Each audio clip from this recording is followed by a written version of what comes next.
강원도 최전방의 군부대 위병소.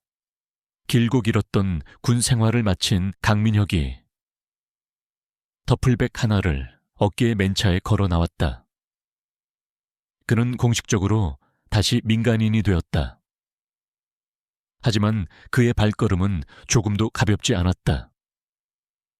20 후반의 젊은 나이였지만 그의 눈에는 깊은 슬픔과 지독한 피로가 서려 있었다. 그는 행복하지 않았다. 오히려 도망치고 있었다.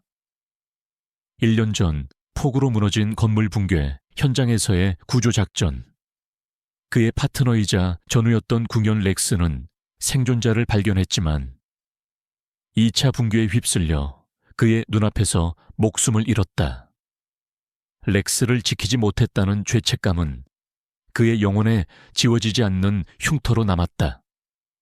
그는 궁연훈련 및 핸들러로서 최고의 명성을 가졌던 군인이었지만 이제 모든 것을 내려놓고 싶었다. 가족들이 데리러 오기로 했지만 길이 막히는지 약속 시간보다 늦어지고 있었다. 그가 멍하니 위병소 앞에 서 있을 때였다. 멀리서 익숙한 짖음소리가 들려왔다. 그리고 저편에서 황금색 털을 가진 골든 리트리버 한 마리가 쏜살같이 그를 향해 달려오고 있었다.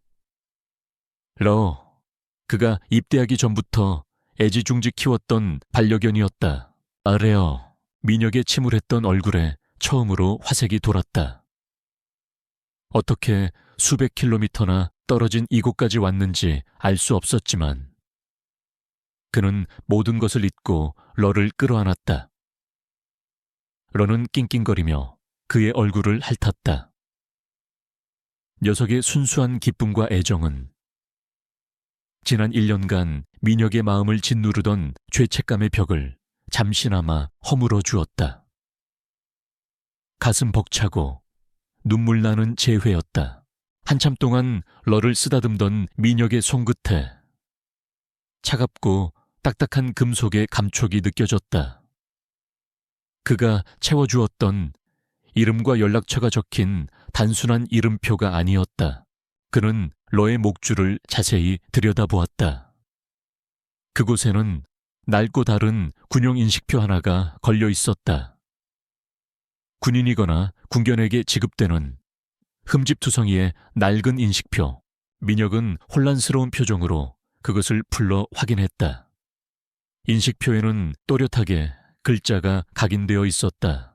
이름 김수연 번호 7712요 404178 혈액형 A 김수연.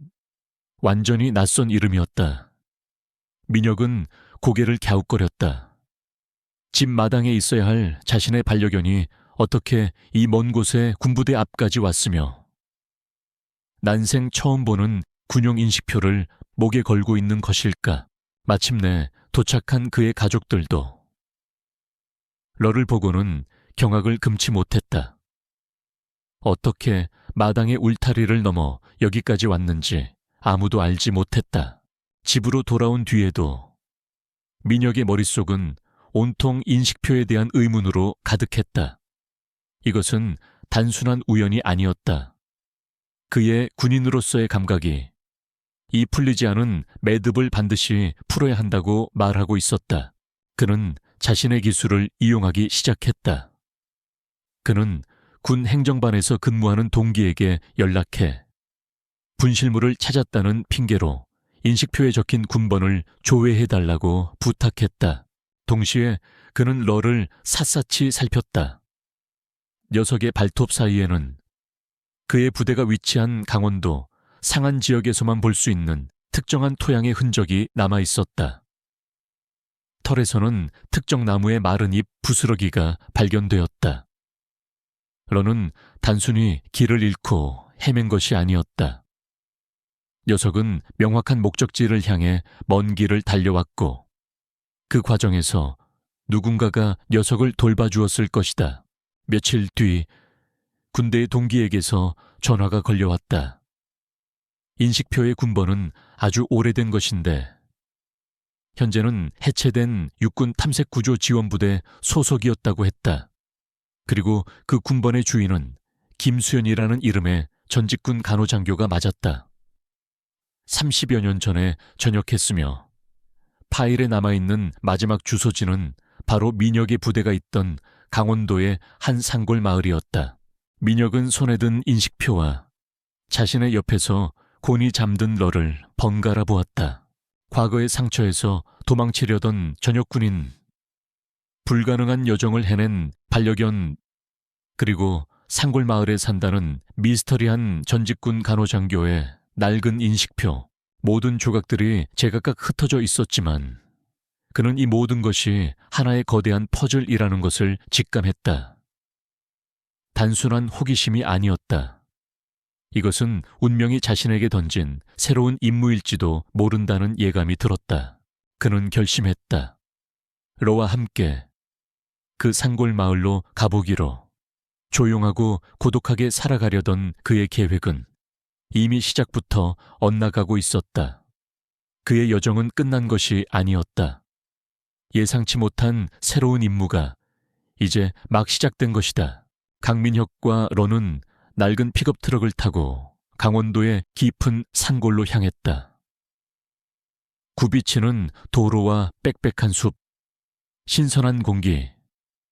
그곳은 군부대에 경직된 세상과도 도시의 혼란과도 다른 평화로운 세계였다. 민혁은 낯선 여정을 떠나면서 알 수 없는 사명감과 함께 기묘한 불안감을 느꼈다. 옆자리에 앉은 러는 마치 길을 안다는 듯이 창밖을 보며 꼬리를 치고 있었다. 기록에 남아있던 주소지의 산골 마을에 도착했다.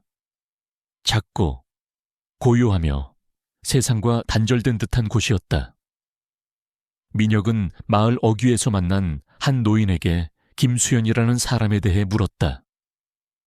노인은 마을 끝 언덕 위 혼자 조용히 약초를 키우며 사는 할머니라며 손가락으로 위치를 알려주었다. 민혁과 러가 그 집으로 향하는 오솔길을 올랐을 때였다. 오래됐지만 정갈하게 관리된 한옥과 그 주변으로 펼쳐진 향기로운 약초밭이 보였다. 그런데 그 평화로운 풍경 속에서 고함 소리가 들려왔다. 집 앞에는 번쩍이는 SUV 차량 한 대가 서 있었고 도시에서 온 듯한 옷차림의 깡패 무리가 한 노파를 둘러싸고 있었다. 그녀가 바로 김수현이었다. 그녀는 연약해 보였지만 그 눈빛만은 꺾이지 않은 채 굳건했다. 할망구, 좋은 말로 할 때 이 계약서에 도장 찍어. 우리가 이 땅에 자라는 희귀 약초의 가치를 모를 줄 알아. 천지건강이라는 회사의 직원으로 보이는 양복 차림의 남자가 그녀를 협박했다. 그들은 헐값에 이 땅을 사들이려 하고 있었다.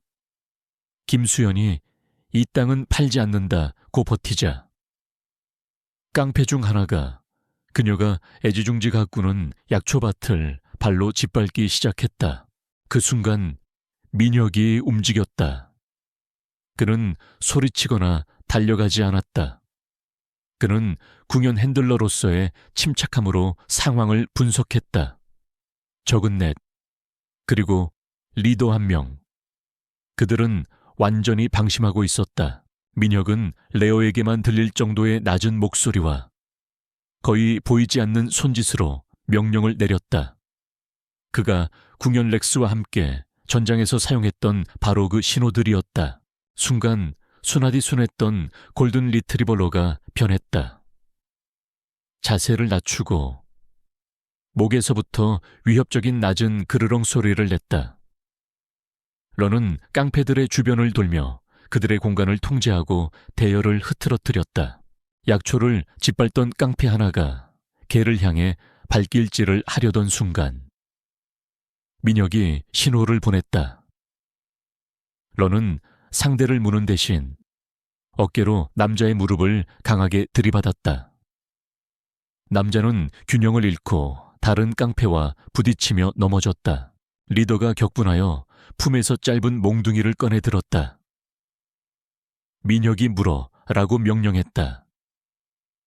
그것은 상대를 해치는 공격이 아닌 무기를 제압하기 위한 훈련된 명령이었다. 런은 도약하여 남자의 팔뚝을 강하게 물었다. 살을 파고들지는 않았지만 엄청난 악력에 남자는 비명을 지르며 몽둥이를 떨어뜨렸다. 러가 깡패들을 완벽하게 통제하는 동안 민혁은 리더에게로 조용히 걸어갔다. 깡패들은 맹수처럼 변한 개가 두려워 아무도 움직이지 못했다. 민혁은 리더의 눈을 똑바로 바라보며 말했다. 그의 목소리는 조용했지만 그 안에는 거스를 수 없는 권위가 실려 있었다. 선택지는 두 가지다. 지금 당장 꺼지든가 아니면 내 개의 다음 명령이 그다지 부드럽지 않을 거라고 말해두지. 완벽하게 통제된 한 남자와 한 마리 개의 조합 앞에서 깡패들은 전의를 완전히 상실했다. 그들은 공포에 질려 부상당한 동료들을 부축하고 허둥지둥 차를 타고 도망쳤다. 정적이 찾아온 약초밭. 김수연은 눈앞의 광경을 믿을 수 없다는 듯 넋을 잃고 서 있었다. 그녀는 평생 평범한 반려견이 저토록 훈련된 힘과 규율을 보이는 것을 본 적이 없었다. 민혁은 러를 진정시켰다. 러는 언제 그랬냐는 듯 다시 꼬리를 흔드는 순한개로 돌아왔다. 민혁은 김수연에게 다가가 자신을 소개했다. 강민혁이라고 합니다. 괜찮으십니까? 그리고는 손에 들고 있던 낡고 긁힌 인식표를 그녀에게 내밀었다. 혹시 이게 할머님 것 아닌가 해서 찾아왔습니다. 김수연은 그 인식표를 보는 순간 눈에 거대한 감정의 폭풍이 휘몰아쳤다. 충격, 불신, 그리고 아주 오래된 가슴 시린 슬픔. 그것은 그녀가 수십 년 전 잃어버렸던 그녀 과거의 한 조각이었다. 그녀는 인식표에서 눈을 떼지 못한 채 이 남자와 그리고 지금은 자신의 손을 부드럽게 핥고 있는 이 개를 번갈아 보았다. 하나의 인연이 시작되었지만 자신의 낡은 인식표가 어떻게 이 남자의 개에게 가게 되었는지에 대한 미스터리는 이제 막 펼쳐지려 하고 있었다. 김수연 할머니는 낡은 인식표를 든 채 강민혁과 러를 자신의 집 안으로 들였다. 경계심은 이미 사라진 지 오래였다. 그녀의 눈에는 수십 년의 세월을 거슬러 올라간 듯한 깊은 그리움과 호기심이 가득했다. 러는 마치 제 집인 양 익숙하게 할머니의 발치에 몸을 웅크렸다. 할머니는 따뜻한 쑥차를 내오며 인식표에 얽힌 자신의 이야기를 풀어놓기 시작했다. 그녀는 수십 년 전 군 탐색구조지원부대에서 근무했던 간호장교였다. 그리고 이 인식표는 그녀의 파트너이자 전우였던 용맹한 군견 셰퍼드 태풍이의 것이었다. 태풍이는 산사태 현장에서 생존자를 찾다가 그녀의 목숨을 구하고 대신 바위더미에 깔려 목숨을 잃었다고 했다. 이 인식표는 그녀가 잊지 못하는 영웅적인 파트너의 유일한 유품이었다. 그리고 몇 달 전 이 순하디순한 골든 리트리버 러가 배고프고 외로운 모습으로 그녀의 외딴 집에 나타나기 시작했다. 그녀는 러에게서 즉각적인 유대감을 느꼈다. 녀석의 영리하고 온순한 모습이 옛 파트너였던 태풍이를 떠올리게 했다. 그녀는 녀석이 찾아올 때마다 밥을 주고 상처를 치료해주며 돌봐주었다. 그러던 어느 날 녀석이 길을 잃을까 걱정이 된 그녀는 자신의 가장 소중한 보물이었던 태풍이의 낡은 인식표를 레어의 목에 걸어주었다. 태풍이에 대한 추억을 간직하는 동시에 이 새로운 친구에게도 하나의 소속감을 만들어주고 싶었던 것이다. 그녀는 러에게 주인이 있을 줄은, 그것도 바로 근처 부대에서 복무 중인 군인일 줄은 꿈에도 몰랐다. 민혁은 할머니의 이야기를 들으며 모든 조각이 맞춰지는 것을 느꼈다. 자신이 군대에 있는 동안 외로움을 느꼈을 너가 집을 뛰쳐나와 어떤 놀라운 본능과 운명에 이끌려 동물의 영혼을 이해하는 또 다른 사람에게 찾아갔던 것이다. 너는 궁연이라는 매개체로 연결된 두 세대의 군인들을 이어주는 다리가 되었다. 이제 미스터리가 풀리자 두 사람은 서로의 이야기를 나누기 시작했다. 민혁은 그녀에게서 깊은 동질감을 느끼고 저녁 후 처음으로 자신의 과거를 털어놓았다. 군견 핸들러로서의 삶, 그리고 자신의 파트너 렉스를 잃었던 임무에 대해서 그는 자신이 짊어지고 있는 죄책감과 고통에 대해 이야기했다. 김수연 할머니는 깊은 공감의 눈으로 그의 이야기를 들어주었다. 그녀는 그의 고통을 누구보다 완벽하게 이해했다. 그녀 역시 군 간호장교 시절의 경험, 자신이 구했던 사람들, 그리고 궁연 태풍이와의 끈끈했던 유대에 대해 이야기했다. 두 사람은 충성심, 의무, 생명에 대한 존중, 그리고 극한의 상황 속에서 인간과 동물이 맺는 숭고한 유대감이라는 공통된 가치를 공유하고 있었다. 젊고 상처 입은 군인과 늙고 현명한 간호장교 사이에는 어느새 가족과도 같은 깊은 유대감이 형성되고 있었다. 평화롭고 회상에 잠겨 있던 분위기는 할머니의 걱정스러운 한마디에 깨졌다. 그나저나 그 천지건강 놈들 때문에 걱정이구먼. 그녀는 그들이 몇 달째 자신을 압박해 왔다고 설명했다. 그녀가 이 땅을 팔지 않으려는 이유는 단순히 조상 대대로 물려받은 땅이기 때문만은 아니었다. 이 땅에서 자라는 특별한 약초들은 그녀의 유일한 생계수단이자 삶의 열정이었다. 민혁은 이제 이 문제가 단순히 미스터리를 푸는 것을 넘어섰음을 깨달았다. 자신의 과거와 너무나도 닮아있는 이 할머니를 반드시 지켜야만 했다. 그날 저녁 민혁이 떠나기 전 그는 약속했다. 저는 이 인식표의 주인을 찾으러 왔습니다. 하지만 그보다 더 중요한 것을 찾은 것 같습니다. 제 개가 저를 이곳으로 이끈 데에는 이유가 있었을 겁니다. 당분간 이 마을에 머물겠습니다. 할머니께서 안전하시도록 제가 지켜드리겠습니다. 해질녘, 민혁과 러는 할머니의 집을 나섰다. 민혁은 손안의 낡은 인식표를 내려다보았다. 미스터리는 풀렸지만 이제 더 위험한 이야기가 시작된 것이다. 그는 과거에 대한 해답을 찾으러 왔다가 현재를 지켜야 할 의무를 발견했다. 언덕 아래로 걸어 내려가는 젊은 남자와 그의 개의 뒷모습을 김수연 할머니는 오랫동안 바라보았다. 오랜만에 그녀는 더 이상 혼자가 아니라고 느꼈다. 보호받고 있다고 느꼈다. 반려견 러는 사자라는 자신의 이름값을 톡톡히 해내며 그녀의 문 앞에 든든한 수호자를 데려다 준 셈이었다. 천지건강의 최 이사 사무실. 그는 자신의 부하가 어설프게 실패했다는 보고를 받고 경로했다. 그는 더 이상 이 일을 부하들에게 맡기지 않기로 했다. 그는 돈으로 고용한 더 악랄하고 전문적인 해결사들에게 직접 명령을 내렸다. 그 할망구의 농장을 망가뜨려 살 의욕을 완전히 잃어버리게 만들어 무슨 수를 써서라도 그 계약서에 도장을 찍게 하라고. 그날 이후 김수연 할머니의 집에 가해지는 위협은 더 교활하고 위험해졌다. 어느 날 밤에는 약초밭으로 연결된 산의 계곡수 파이프가 교묘하게 파손되었다. 다음 날 아침 밭은 물 공급이 끊겨 말라가고 있었다. 민혁은 자신의 생존 기술을 이용해 즉시 파이프를 임시로 수리했지만 이것이 의도적인 파괴 행위임을 직감했다.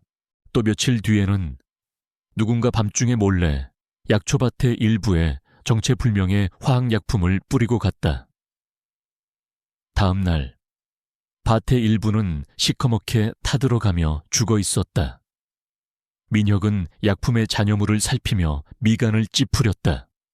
이것은 평범한 농약이 아니었다. 부식성이 강한 공업용 약품이었다. 그의 의심은 깊어졌다. 그토록 원하던 약초밭을 왜 스스로 망가뜨리는 것일까? 민혁은 이 싸움이 단순히 약초밭을 뺏기 위한 것이 아님을 깨달았다. 그들의 파괴 공작은 앞뒤가 맞지 않았다. 이 땅에 약초보다 더 중요한 무언가가 있는 것이 분명했다. 그는 천지건강과 최 이사에 대한 조사를 시작했다. 그는 다시 군 시절의 동료에게 연락해 천지건강의 기업 정보, 환경 인허가 기록, 그리고 최 이사의 뒷배경에 대해 알아봐 달라고 부탁했다. 동시에 그와 런은 약초밭 주변의 숲을 정찰하기 시작했다. 그는 탐색구조대원 시절의 경험을 살려 평범한 사람이라면 지나칠 법한 작은 흔적들을 추적했다. 위협이 거세질수록 민혁과 김수연 할머니의 유대는 더욱 깊어졌다. 처음에는 그를 경계하던 마을의 다른 노인들도 최 이사의 날이 갈수록 포악해지는 괴롭힘과 그에 맞서는 민혁의 헌신적인 모습을 보며 마음을 열기 시작했다. 그들은 할머니를 돕기 위해 음식을 가져오고 함께 밤을 새워 밭을 지켰다. 민혁을 내켜하지 않던 보호자로 둔 작지만 단단한 공동체가 형성되고 있었다. 자신들의 파괴 공작이 실패로 돌아가자 해결사들은 더 직접적인 방법을 사용하기로 했다. 그들은 더 많은 인원을 이끌고 다시 할머니의 집으로 쳐들어왔다. 그들의 목표는 이제 물리적인 위협을 통해 공포심을 극대화하는 것이었다. 또다시 격렬한 싸움이 벌어졌다. 이번에는 상대의 수가 더 많았다. 민혁과 런은 함께 싸웠지만 중과 부적이었다. 민혁은 할머니를 보호하다가 팔에 작은 부상을 입었다. 하지만 그들의 필사적인 저항과 소란을 듣고 달려온 마을 사람들의 기세에 해결사들은 결국 다시 한번 물러났다. 하지만 그들은 떠나기 전 치명적인 협박을 남겼다. 이게 마지막 기회야. 다음에 올 땐 이 집은 잿더미가 될 줄 알아. 싸움이 끝나고 할머니가 그의 상처를 치료해주고 있을 때 민혁은 의문의 화학 약품 공격에 대해 다시 물었다. 그는 이 땅에 다른 이상한 점은 없었는지 질문했다.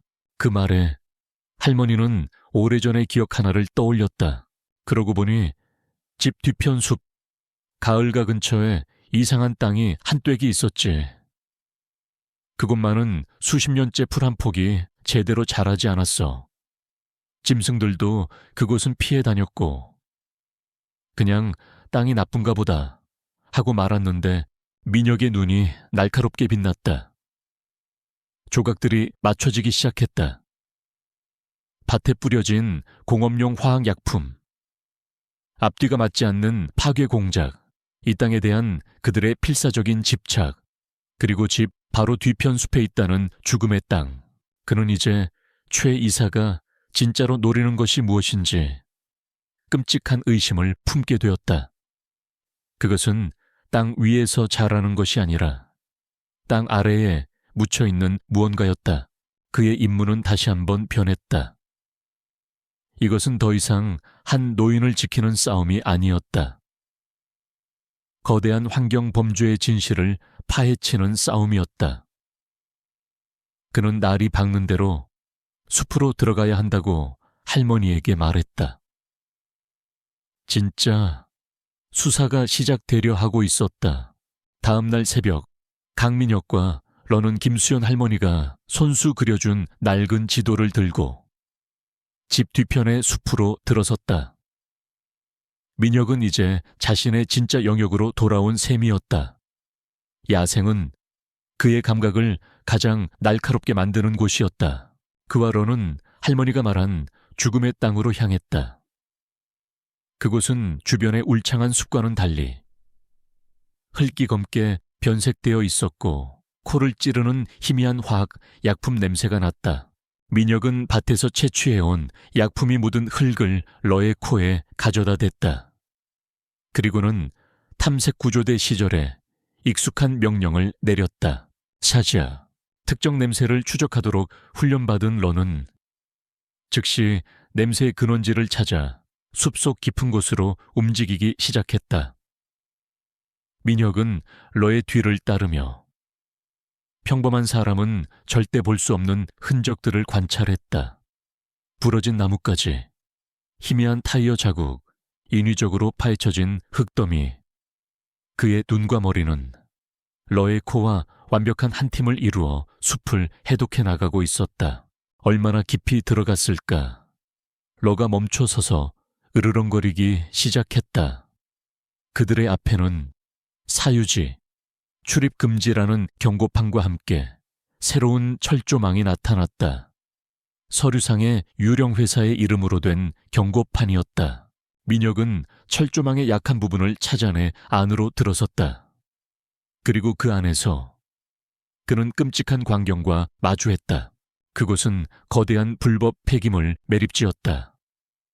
수백 개의 낡고 녹슨 드럼통들이 땅속에 반쯤 묻혀 있었고 그 안에서 흘러나온 시커먼 액체가 토양을 오염시키고 있었다. 오염된 물은 근처에 작은 가을로 흘러 들어가고 있었는데 그 가을은 바로 마을과 할머니의 약초밭으로 이어지는 물줄기였다. 그 순간 민혁은 모든 진실을 깨달았다.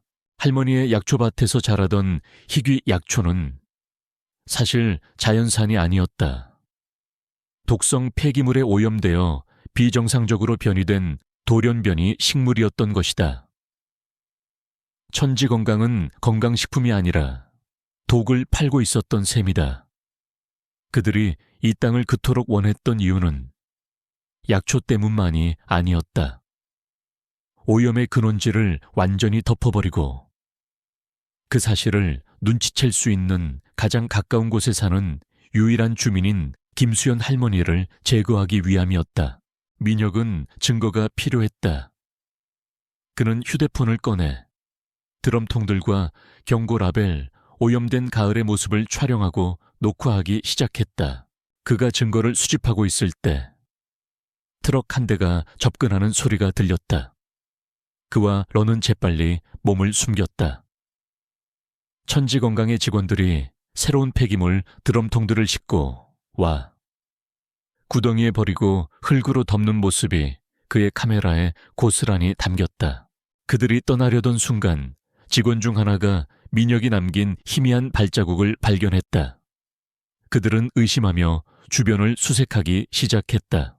폐기물 더미와 깊은 구덩이, 빽빽한 나무들 사이에서 숨막히는 숨바꼭질이 시작되었다. 위기의 순간 러가 주인의 의도를 파악하고는 반대 방향으로 달려가 요란하게 짖으며 그들의 시선을 끌었다. 그 틈을 이용해 민혁은 현장에서 무사히 빠져나올 수 있었다. 안전한 곳으로 돌아온 민혁은 다시 군 동료에게 연락했다. 그는 철조망에 적혀있던 유령 회사의 이름과 드럼통의 일련 번호를 알려주었다. 잠시 후 동료에게서 마지막 퍼즐 조각이 담긴 전화가 걸려왔다. 그 유령 회사는 최 이사의 소유였고 드럼통들은 이미 수년 전 폐쇄된 것으로 알려진 최 이사 소유의 화학 공장에서 나온 것이었다. 이 모든 것은 한 사람의 탐욕으로 시작된 거대하고 치명적인 범죄의 전모였다.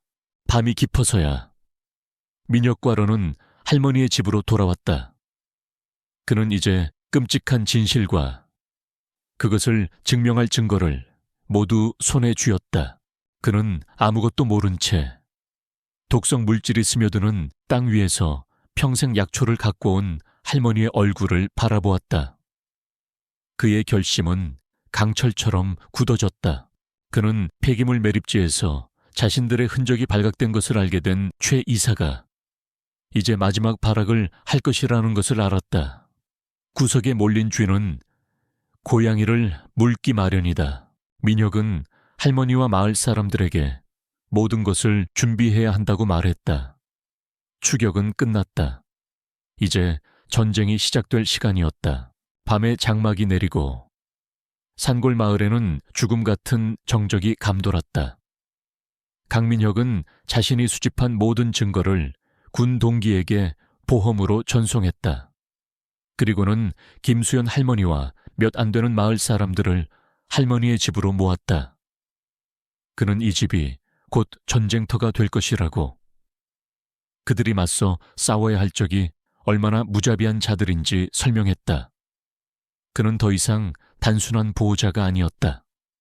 그는 자신의 작은 민병대를 이끄는 지휘관이었다. 예상대로 자정이 가까워지자 마을 입구로 여러 대의 차량 행렬이 도착했다. 달빛조차 없는 칠흑 같은 어둠 속에서 최 이사의 행동대장이 이끄는 대규모의 무리가 내렸다. 그들의 손에는 총기와 소위탄이 들려 있었다. 그들은 위협하러 온 것이 아니었다. 마을 전체를 지워버리러 온 것이다. 그들의 계획은 두 갈래였다. 소수의 공격조가 할머니의 집을 직접 타격하여 주민들을 제압하고 주력 부대는 숲속의 불법 매립지로 이동하여 폭발물로 모든 증거를 완전히 인멸하는 것. 하지만 민혁은 그들의 계획을 예측하고 있었다.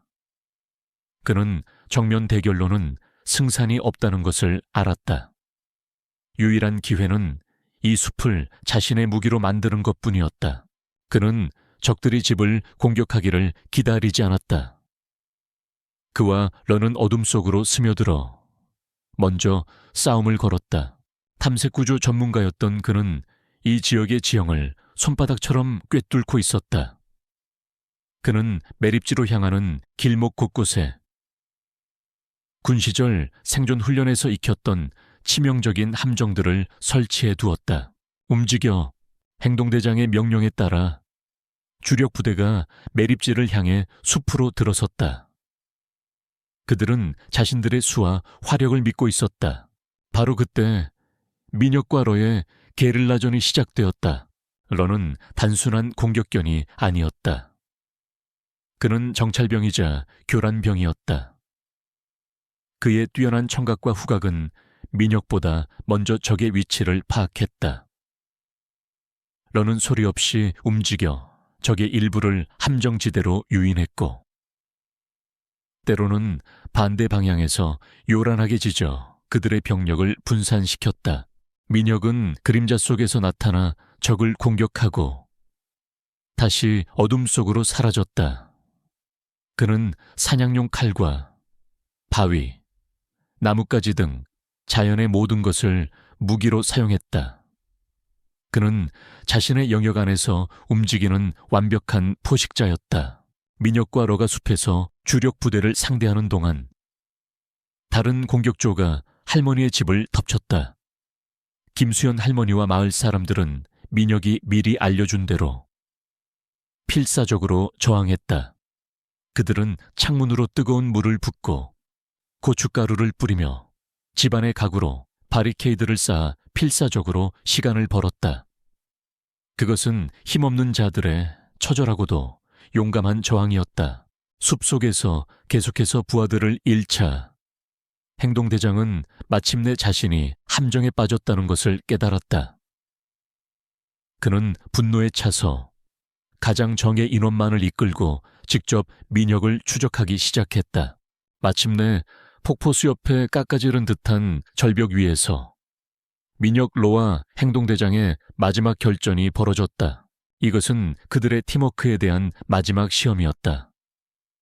러는 적 2명을 직접 상대하며 시간을 벌었고 민혁은 리더와 맞섰다. 싸움은 처절했다. 민혁은 수적 열세 속에서 부상을 입었다. 행동대장이 승리를 확신하고 부상당한 민혁에게 마지막 일격을 가하려던 순간이었다. 주인을 구하기 위해 러가 자신을 향해 겨눠진 칼날의 위험을 무릅쓰고 행동대장에게 몸을 날렸다. 러의 필사적인 공격으로 민혁은 결정적인 빈틈을 얻어낼 수 있었다. 그는 마지막 남은 힘을 다해 행동대장을 제압했다. 리더가 쓰러지자 남은 부하들은 숲속의 악마에 대한 공포에 질려 전의를 상실하고 도망치거나 항복했다. 민혁은 피를 흘리며 상처 입은 러의 곁으로 다가갔다. 동이 터오는 새벽빛 속에서 두 전사는 서로의 상처를 핥아주었다. 멀리서 경찰의 사이렌 소리가 들려왔다. 그가 보낸 증거를 받은 군 동기가 약속대로 당국을 움직인 것이다. 민혁과로는 간신히 몸을 일으켜 마을이 내려다 보이는 언덕 위로 올라섰다. 마을은 무사했다. 가장 길었던 밤이 끝나고 그들의 전쟁은 승리로 막을 내렸다. 밤이 지나고 아침이 밝았다. 강원도 상골마을은 경찰과 환경부 특별조사팀으로 북적였다. 강민혁과 김수연 할머니, 그리고 마을 사람들은 지난 몇 달간 겪었던 모든 일들을 상세히 증언했다. 체포된 해결사들은 무거운 처벌을 피하기 위해 자신들이 아는 모든 것을 자백했고, 그들의 증언은 모두 천지건강의 최이사를 향했다. 민혁이 목숨을 걸고 확보한 증거는 결정적이었다. 천지건강 불법 폐기물 스캔들은 대한민국을 뒤흔드는 거대한 뉴스가 되었다. 최 이사는 자신의 호화로운 사무실에서 긴급 체포되었고, 건강한 이미지를 팔아 대중을 기만했던 그의 추악한 민낯이 세상에 드러났다. 그의 회사는 무너졌고 그는 법의 엄중한 심판을 받게 되었다. 정부는 불법 매립지를 특별 환경재난구역으로 지정하고 대대적인 정화 작업을 약속했다. 마을에는 정부의 지원과 보상이 이루어졌다. 힘들게 얻어낸 정의였다. 몇 달의 시간이 흘렀다. 언론의 소란이 잦아들고 산골 마을에는 다시 평화가 찾아왔다. 강민혁은 떠나지 않았다. 그는 그곳에 남아 사람들과 함께 마을을 재건했다. 그는 망가진 약초밭을 다시 일구었고 부서진 집들을 수리했다. 그는 더 이상 과거의 상처로부터 도망치는 고독한 군인이 아니었다. 그는 공동체의 든든한 수호자가 되어 있었다. 자연 속에서 땀 흘려 일하고 자신이 지켜낸 사람들의 따뜻한 감사 속에서 그의 영혼을 짓누르던 죄책감의 망령, 특히 파트너 렉스를 잃었던은 서서히 옅어져 갔다. 그는 고독이 아닌 공동체와 새로운 사명 속에서 진정한 평화를 찾아가고 있었다. 그러던 어느 날 군청에서 그에게 연락이 왔다. 그의 군 시절 특기와 이번 사건에서 보여준 헌신과 전문성을 높이 평가하여 새로 국립공원 구역으로 지정된 이 일대에 공식적인 산림감시원 레인저 이 되어 달라는 제안이었다. 그것은 그의 과거와 현재를 완벽하게 아우르는 일이었다. 탐색구조 기술을 전쟁이나 재난이 아닌 생명을 보존하고 지키는 데 사용하는 것. 그것은 죽은 파트너 렉스의 넋을 가장 긍정적인 방식으로 기리는 일이기도 했다. 1년 후 마을은 완전히 평화를 되찾았다. 할머니의 약초밭은 다시 향기로운 약초들로 가득 찼고 버드나무 아래 죽었던 땅에도 푸른 새싹이 돋아나고 있었다. 할머니와 민혁은 마치 오랜 세월을 함께한 어머니와 아들처럼 툇마루에 앉아 차를 마시고 있었다. 그들의 발치에는 충성스러운 러가 평화롭게 낮잠을 자고 있었다. 러의 목에는 이제 2개의 인식표가 걸려 있었다. 원래 주인을 알려주는 그의 이름표, 그리고 수십 년 전 한 군견의 희생을 기억하는 낡은 군용 인식표. 그것은 과거와 현재, 그리고 2마리의 용감한 개가 만들어낸 기적적인 인연의 상징이었다. 민혁은 산림감시원 직을 수락했다. 그의 첫 번째 임무는 그의 새로운 파트너 로와 함께 숲을 순찰하는 것이었다. 햇살이 쏟아지는 푸른 숲속으로 걸어 들어가는 그의 발걸음은 그 어느 때보다 가볍고 단단했다. 그는 더 이상 과거로부터 도망치지 않았다.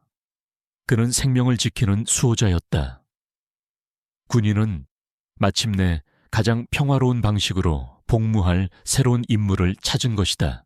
한 남자와 한 마리 개의 우정, 그리고 낡은 인식표가 시작한 기적 같은 여정에 함께해 주셔서 진심으로 감사합니다. 강민혁과 로의 이야기가 여러분의 마음속에 따뜻한 한 감동과 함께 인간과 동물이 나눌 수 있는 가장 숭고한 교감에 대한 이야기로 기억되기를 바랍니다. 우리의 삶 속에는 저마다의 상처와 죄책감을 안고 살아가는 사람들이 있습니다. 하지만 이 이야기가 보여주듯 과거의 아픔을 외면하기보다 그것을 마주하고 더 나은 현재를 위해 나아갈 때 우리는 비로소 진정한 평화와 구원을 얻을 수 있을 것입니다. 부디 이 이야기가 여러분의 곁을 지키는 소중한 반려의 존재를 다시 한번 생각하게 하고 그들과의 유대를 더욱 돈독히 하는 작은 계기가 되었기를 소망합니다.